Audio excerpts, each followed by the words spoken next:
A pior Black Friday da história. Será que o brasileiro não acredita mais em promoções? Ou será que o bolso do brasileiro ficou pequeno, curtinho e acabou a grana para fazer as compras na internet? A Black Friday digital deste ano de 2022 foi a pior da história desde que eles começaram a registrar os dados de vendas. E isso já repercutiu na Bolsa de Valores com as ações de Magazine Luiza, Lojas Americanas e Via Varejo derretendo mais que sorvete caindo no asfalto em dia de verão. A pior Black Friday da história. Logo após a Black Friday, a gente vê a repercussão no pregão de segunda no dia 28, onde as ações das lojas americanas fecharam em queda de quase 10%. E a Via Varejo teve uma queda que não foi pequena também, de 6,7% e a Magalu 2,92%. Ou seja, todas elas na segunda-feira caíram e não foi pouco. Mas quais foram os números dessa Black Friday? Vou colocar para você dar uma analisada aqui junto comigo. Quando você compara a Black Friday de 2022 com a Black Friday de 2021, teve uma queda de 34,2% no faturamento. E por que os números foram tão ruins? Olha, uma série de fatores deve ser levada em consideração no momento de analisar essa Black Friday. Primeiro ponto é que essa Black Friday foi meio xoxa, foi meio desidratada, foi meio mirradinha, porque os descontos não foram aqueles descontos que chamam a atenção dos clientes, os prazos, lembra aqueles prazos que bastava você piscar, já chegava ali rapidinho? E teve também a questão do frete, não é? Muitas aí até pouco tempo atrás, todas elas, as famosas frete grátis e rápido, frete grátis e rápido, não foi o que a gente viu nessa Black Friday. E por que elas tomaram esse caminho? Porque a inflação encareceu os custos internos das operações dessas empresas, somado com a elevação da taxa de juros, vale lembrar que a taxa de juros no Brasil está nesse patamar aqui, né? Tornou o custo do capital muito mais caro. Traduzindo aqui em outras palavras, tanto o aumento da inflação quanto o aumento da taxa de juros fez com que as empresas varejistas brasileiras, essas famosonas que você conhece aí, pisassem ali no freio na hora de conceder grandes descontos e também na hora de oferecer grandes vantagens e facilidades logísticas. Segundo ponto foi o cenário brasileiro na parte econômica, não só o atual, como também as perspectivas para 2023. O varejo brasileiro, seja ele online ou seja ele físico, né, o offline, depende de dois principais fatores. Primeiro, taxa de juros, afinal de contas, sem crédito, muitas pessoas não compram. E segundo ponto, uma inflação baixinha, para que o dinheiro que aquela família receba tenha poder de compra. Atualmente, a taxa de juros Selic está em 13,75% ao ano, o que não é nem de perto uma taxa de juros baixa. Só que quando o consumidor ele vai comprar alguma coisa no seu cartão de crédito, ele não paga a taxa de juros Selic. A taxa Selic é a taxa de juros básica, mas está longe de ser o quanto de juros que ele paga na fatura do cartão. O consumidor, quando ele faz compras no cartão de crédito e atrasa o pagamento ou tem dificuldades para pagar a fatura, ele acaba pagando muito mais caro. Sem contar que o brasileiro comum, ele já está endividado. O trabalhador brasileiro, ele não tem espaço para contrair mais dívidas. Quer ver um exemplo do que eu estou falando aqui? Vamos começar com a taxa de juros no rotativo no cartão de crédito. Está atualmente em 400%. Caso o cara dê uma derrapada e entre no rotativo do cartão, é essa taxa de juros que ele vai pagar, somado com o endividamento das famílias brasileiras, que segundo aí o Banco Central, mostram que quando você pega o tamanho da renda de uma família brasileira padrão ali e vê a fatia daquela renda mensal que é destinado só para o pagamento de dívidas, essa fatia é de quase 30%.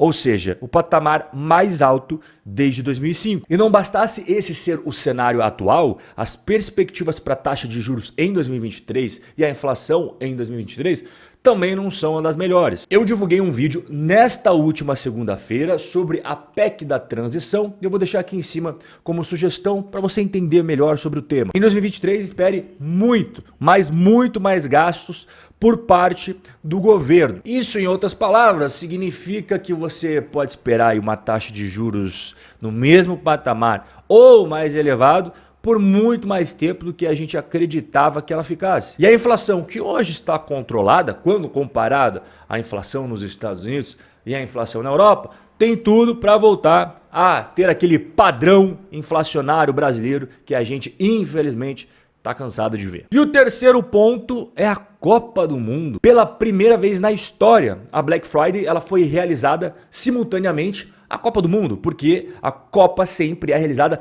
no meio do ano. E dessa vez, pelo fato de ser no Catar e no meio do ano é impossível você fazer alguma coisa ao longo do dia, eles colocaram a Copa ali para novembro e dezembro, onde no Catar, em tese, é mais frio, mas a gente sabe que nunca faz frio por lá. Então o brasileiro comum, ele teve a sua atenção dividida entre promoções da Black Friday e jogos da Copa do Mundo. Sem dúvidas, essa divisão de atenção dele acaba tirando muitas vendas da Black Friday. E é até por isso que muitos varejistas resolveram arriscar. Você sabe o que eles fizeram?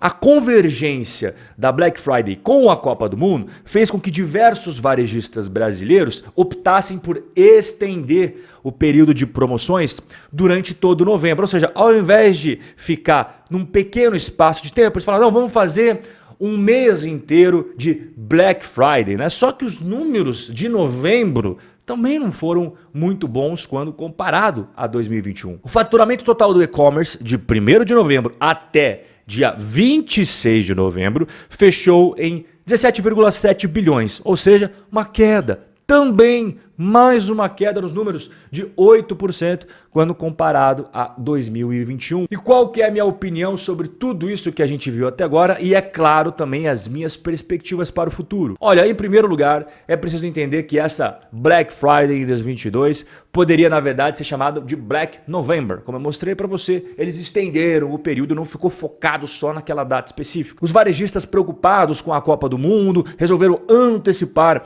a Black Friday e fazer as vendas durante o mês inteiro. E é claro que as vendas caíram, como eu acabei de mostrar para você. Seja no período da Black Friday ou seja novembro inteiro, as coisas não foram das melhores em 2022. A gente não pode deixar de lado o fato de que essa extensão do período acabou desidratando aquelas vendas específicas da Black Friday. E em segundo lugar, o brasileiro tá meio mal das pernas. Quando o assunto é grana, a família tradicional brasileira não vive o seu melhor momento. O brasileiro trabalhador, o comum, ele já está endividado e o custo do crédito, como eu mostrei para você, tá bem caro no Brasil. Então, somado o custo do crédito caro, somado o endividamento das famílias brasileiras, com a inflação acumulada nos últimos 2 e 3 anos, que foi bastante elevada nesse período, ele tá com, além de tudo, menos poder de compra, porque o seu salário não cresceu na mesma proporção que a inflação nos últimos 2, 3 anos. Então, somado todas essas questões, ele não tem alternativa a não ser pisar no freio na hora de pensar em gastar na Black Friday. E em terceiro lugar, as grandes varejistas não fizeram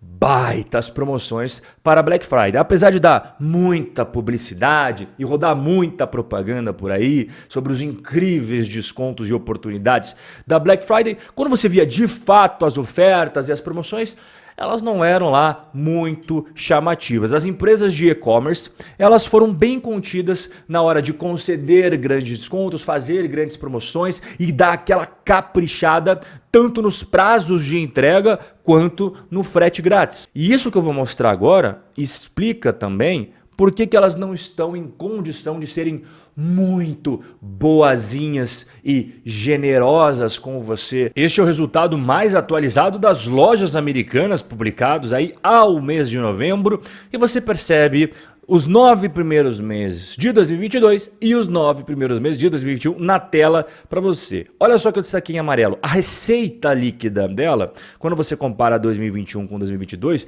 teve apenas uma elevação de 6%, é bem pequenininho. E quando a gente vai para a última linha do resultado, ela já tinha um prejuízo naquela época de 68 milhões. E agora, neste período de 2022, ela fechou com prejuízo de 447 milhões. Não bastasse os prejuízos, ela também aumentou o seu endividamento. Tá na tela para você quando a gente pegava a dívida da empresa lá, fechando o mês de setembro de 2021 e comparado com setembro de 2022. Olha a dívida dela aqui como subiu, 12,8 bilhões para 19,3 bilhões. E quando a gente vê o caixa, ele não subiu. Na verdade, ele teve uma queda, 15,8 bilhões para 14 bilhões. E quando a gente vai para outra concorrente, que é a Magalu, aqui você vê a mesma história. 9 meses de 2022 comparado a 9 meses de 2021, a receita líquida cresceu míseros 1%